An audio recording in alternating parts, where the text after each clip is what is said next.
Hello dear drifters, I'm here with ALAN HYNES who is got the second place in DCGP Round 5. So Alan, how you feel after this place? I'm feeling pretty good. Look, I do this for fun, it's too serious. So, uh, yeah, I had a lot of fun. Went up against Brian Egan in the final, of course, and I know Brian quite well from real world. So, yeah, it's good to battle him. Probably a little too hard, but that's not the end of the world. I know you are a real drifter too. So when you come to playing Assetto Corsa, it's a practice or it's totally Um, not well, like okay, real. I'm a nerd or a geek, so I consider myself like I study software development in college and stuff. So, and I like Batman and Superman and all that stuff. So, uh, I like computers, and so this for me is more than just practice. It's kind of like I enjoy doing this. So, yeah. So, I, yeah, I like it's practice for the real world, and it's something because I have fun with it too. So it's a bit of everything, really. Fun for me. I've 30,000 hours drifting on video games and stuff. So it's yeah, it's more than just fun for me now at this stage. It's more of a life. Mm-hmm. So you mean if someone who's only playing Assetto Corsa and drifting, if he go into any track uh, and sit into the drift car, he can drift or or not really? Okay, well, um, I started playing Forza Motorsport 2 when I was 8 or 9, maybe. Mm? Um, or actually, no, I was 12. And when I first started to drift in the real world, or in the real car, I was a E36 BMW, and that was in 2009. And that was when I was 13. And the biggest problem for me was that I had never driven a car before that. So the element of, hang on a second, I could die, or the extra because the car had only 200 horsepower. So I had to go very hard to make the car drift. And that was quite difficult to kind of get my mind around. That is kind of scary. So that took a while to get used to. But I think like everything, I was able to clutch kick entry, handbrake, um, power, inertia, like pretty much everything from the start, just from playing Forza with Simcade. So yeah, for sure. If you're able to drift, like my opinion, Assetto Corsa is harder than real life, I like see. straight up. So you can master Assetto Corsa or Live for Speed or R Factor, Forza, Gran Turismo. Gran Turismo, the hardest in my opinion. um, you can drift no problem in the real world. I see. Oh, okay, okay. And how much did you practice to the events? You said you come for fun, but you practicing before it or check the map and try it Um, sometimes or oh, not? before Drift Corner, is that what you mean? Before GC? Yeah, yeah, for Yeah. DCGP. So yeah. No, I practice a lot. Mainly because I want to do good still, if you get what I mean. Like I don't compete just to be there. I want to do good. Hmm. So I make sure that I'm able to do the track really good and make sure that I do my very best because you know there is a small part of me that wants to prove that just because I'm a real life drifter or just because you know um I can drift in real life doesn't mean that I don't need to practice. I'm doing this because I want to do goodness, and I believe that um, dim drifting or esports drift is what I like to call it, has an opportunity to be quite big. And if that happens, I would like to be a part of it because I Hmm. think it'd be awesome. Yeah, my opinion too. So yeah. Um, and How do you rate the other drivers? I mean, in Um, the DCGP, like last round. uh, Scary. No, I mean scary as a good way because they are really good. Um, like there's a lot of guys that would possibly never get the opportunity to drift in the real world because they don't have the money. Hmm. So if if they're able to do really good in the game, that doesn't that they can do pretty good in the real world too. There is no reason why they can't. Um, but it's really good to see. The top four right now. So I think I'm leading the championship right now by 7 points, and fourth place is 47 points behind. And those three guys have never, other than maybe Lucas, have never really drifted in real life. So yeah, that's kind of scary for me. That I might be the only real driver that's kind of up at the top four currently. But sure, yeah, no, really, really good drivers. I see, I see. And how did you go so fast? I mean, I'm following you yesterday, and I don't understand. You just go away. Um, It, so it is the setup, or did you do something different? okay, so I is kind of going back to practice again. So I've tried everything with the setup, and I can only make the setup go a little bit quicker than stock setup. Mhm. So it's mostly practicing different, trying different techniques on the track. So, like for example, if you look at Hockenheim Mhm. at round four, yes, my qualifying run is completely different to my battle runs because I have to make sure that I'm going fast enough that people like can't keep up.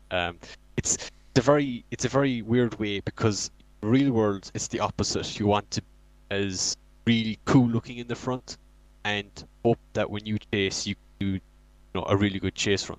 Um, in drift corner it's kind of slightly different, but I think that is actually changing, especially at Mondello because um, if you carried really low angle and not a really good line, it didn't matter how good your chase run was because it was probably going to be one more time. So, um, yeah, for sure. I think for me, it's practicing technique. I think the biggest thing what I practiced was the start line, going through the chicane. Hang on a Okay. sorry. Um, sorry, I got distracted there. Yeah, so yeah, for me, I practiced the start line chicane a lot to make sure I got the most down the straight possible, and that worked out a lot for me. It's I rather beat people by being the better drifter, but sometimes you have to find another way to get an advantage. I think the combination of my setup that I've made and finding the best way to drift the track is the reason why I might be fastest or one of the fastest anyway. Mhm. Yeah, I see. And what do you think? The other drivers. Yeah. Oh, you answered it. Sorry. So, and then the next one is, what do you think? What you should do to get the second place, and not the first or not the less than the second? So why do I think I got second? Yeah, yeah, yeah.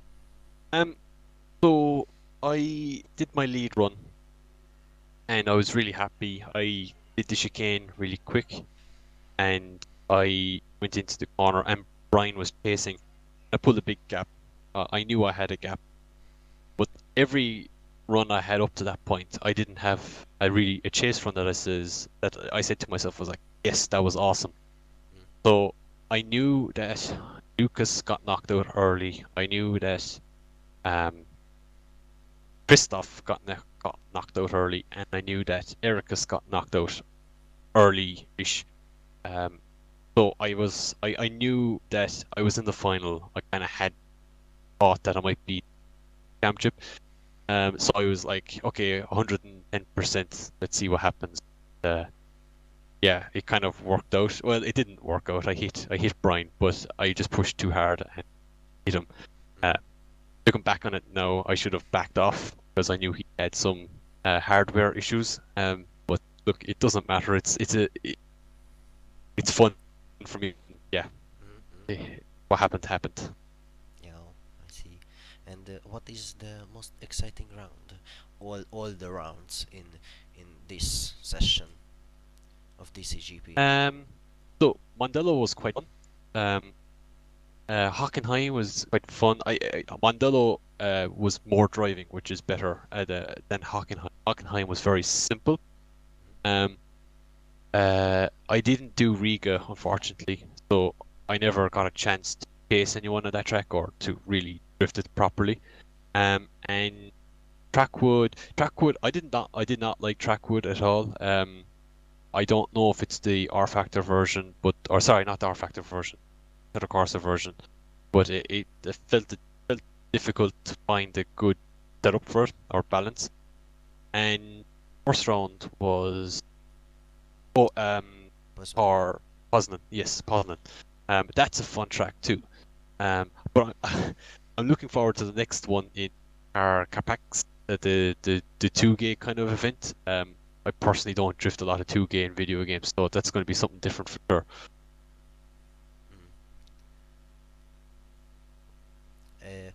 Yeah, okay. What do you think? What is harder? I mean, leading or chasing? Um, Which one? And oh, why? that's a good question. So I like to chase more than lead, because it's more fun. What's difficult in chase is when guy very like not consistent. You know, he kind of sometimes on the qualifying line, sometimes he's off, sometimes he's carrying too much angle, then he straightens up. That's really hard to chase as a chase driver. But I enjoy that challenge. So I suppose, yeah, chase driving is probably my favorite part, or is probably harder for that matter. And because of that, it's my favorite. Yeah. And how you down your um, pressure? Not pressure, or yeah, pressure. No. I mean when you go like in front, if you're leading and someone is behind you and the feel like the heart is going beat harder, something you got this Yeah. or you never done this. Um, I think when you're a top qualifier or when you high in qualifying and you're lead your battle, it is quite difficult to know how hard to drive as a lead driver. Do you um, do the qualifying line and make sure that the guy behind, make sure the judges see that you're doing a good job doing that? Or do you kind of go, like I like to say it, cheating driving and take a low angle everywhere and try and get away? I've done both. Like for me, if a guy is on my door or really close to me when I'm in the cheat mode, like really low angle, I'm like, okay, this is going to be tough. If a guy is on my door when I'm doing the lead run that I like to see, good angle, good line, then I know that okay, I might this shouldn't be too hard to try and overcome that. But I'm kind of used to the pressure at this stage from the real world. Like in real world, the pressure is 10 times higher because you can hurt yourself, car and stuff. Um, so I'm kind of used to it at this stage, I suppose. But for sure, um, yeah, it's not easy to deal with stuff like that at times, especially it's you had very little practice, for example, or a low qualifying run. Mm, I see. Um, are you in the next race? And if you are, what do you think? Which place will you get?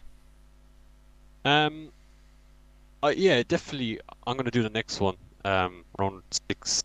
Like it obviously depends on the track if I like it or not.